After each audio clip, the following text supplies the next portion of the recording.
Welcome to SA News Weekly News Update. We'll cover the top stories from across the United States, important developments worldwide, and new insights from the world of health and science. A federal judge ordered the Trump administration to restore exhibits and signs at U.S. parks and monuments that had been removed from public display. The materials involved topics including slavery and climate change, and that the judge found the removals conflicted with congressional mandates for park operations. The Interior Department was reported to be considering an appeal. The judge's ruling centers on whether federal agencies can alter public displays in ways that critics say conflict with law or established park responsibilities. The plaintiffs argued that the removals were unlawful. The ruling means the government must restore the displays unless a higher court changes the order. Parks and monuments often cover complex subjects, including slavery, indigenous history, civil rights, conservation, climate, and industrial development. Visitors may not agree on every interpretation, but the court's order highlights the legal expectation that public sites must follow their authorized mission. A federal judge in Boston allowed lawsuits to proceed against an executive order seeking to restrict mail-in voting ahead of the 2026 midterm elections. Democratic-led states and voting rights groups argued that the order interfered with states' authority to run elections. The challenged policy included proposed federal agency involvement and restrictions that could affect how the U.S. Postal Service delivers certain mail ballots. The NAACP had asked a federal court to block proposed U.S. Postal Service restrictions on mail-in voting, arguing that the proposal violated a settlement requiring expedited handling of mail ballots. The White House defended the executive order while legal challenges continued. The court's decision did not settle the entire issue. It allowed legal challenges to continue, meaning the final rules could still change. But the decision keeps the debate active at a critical time before the midterm election cycle. For voters, election administrators, and local officials, uncertainty itself can become a major challenge. Ballot deadlines, eligibility lists, postal handling, and voter instructions must all be clear well before Election Day. The mail voting affects voters who are elderly, disabled, traveling, working long shifts, serving in the military, attending college away from home, or living far from polling places.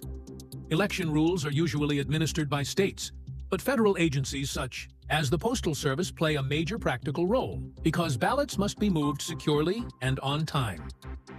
U.S. health officials are investigating an infant botulism outbreak linked to powdered infant formula. The FDA reported that it contacted Nara Organics on June 12, 2026, and recommended a recall because of the severity of illness and the epidemiological signal. On June 13th, the company agreed to recall all Nara Organics brand whole milk organic powdered infant formula. The FDA said consumers should not use the recalled formula. The CDC also posted an outbreak investigation page dated June 13, 2026, identifying the investigation as open. Infants are especially vulnerable because their digestive systems are still developing. Botulism can cause symptoms such as poor feeding, weakness, constipation, weak cry, and breathing problems. In any suspected case, parents should seek medical care urgently rather than trying to manage symptoms at home. From a public safety standpoint, recalls are only effective if families, caregivers, retailers, pediatric offices, daycare centers, and donation networks receive the message quickly. Powdered formula can be stored in pantries, shared with relatives, or donated, so recalled products may remain in homes even after a recall is announced. That is why official product names, lot, numbers, and recall instructions should be checked directly from FDA and CDC pages. A new UNICEF climate risk report warned that nearly all children worldwide are exposed to at least one climate-related hazard. The report says drought, extreme heat, and heat waves are among the most widespread risks affecting children. UNICEF's data says 1.8 billion children are exposed to drought risks. 1.5 billion are exposed to heat waves becoming more frequent, longer, or more severe, and 1.2 billion are exposed to extreme heat conditions. The United Nations also highlighted the report under the theme of triple climate threats, warning that drought, extreme heat, and heat waves are affecting millions of children worldwide. The children are more vulnerable to heat, dehydration, malnutrition, disrupted schooling, unsafe water, and disease exposure. Climate hazards do not only affect weather reports, they affect classrooms, food systems, housing, health clinics, and family income. A child who misses school because of flooding, heat closures, or displacement may face long-term educational setbacks. A child exposed to drought may face food insecurity, even if the drought happens far from major cities.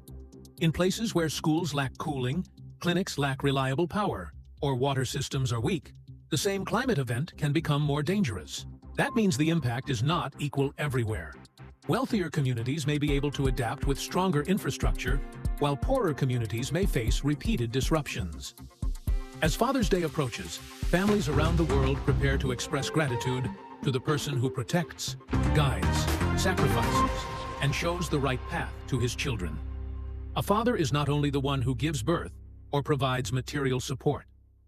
In this spiritual understanding, many devotees regard Sant Rampal Ji Maharaj as a true spiritual father because his teachings guide human beings toward a disciplined, peaceful, and God-centered life.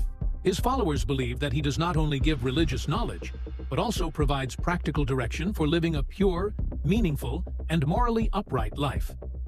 A worldly father may support his child with education, career guidance, food, shelter, medical care, and social responsibility.